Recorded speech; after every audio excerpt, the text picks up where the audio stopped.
মমতা বন্দ্যোপাধ্যায় কি ভূতপেতনি দৈত্যদানব যে তাকে দেখে আমার দেশের বীর যারা বুলেটের সামনে বুক পেতে দাঁড়িয়ে থাকে তারা ছুটে পালিয়ে যাবে?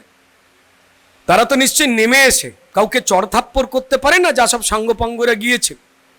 তারা ভদ্রতা রাখতেই তারা তাদের নিজেদের মতো নেমেছে, কারণ এই অসভ্যতামির কাউন্টার তাহলে অন্যভাবে করতে হতো তাদের।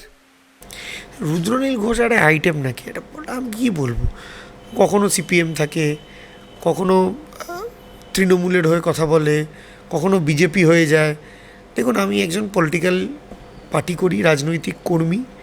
আমি কোনো রাজনৈতিক কর্মী বা কোনো নেতৃত্বের উত্তর দিতে পারবো, কিন্তু একটা ভাঁড়, একটা কমেডিয়ানের উত্তর আমার পক্ষে দেওয়া সম্ভব নয়। আমার ওই সৃষ্টি করার ক্ষমতা নেই যে একটা কমেডিয়ান হতে পারবো। কমেডিয়ান হতে গেলে অনেক যোগ্যতা থাকে, ভাঁড় হওয়ার অনেক যোগ্যতা থাকে।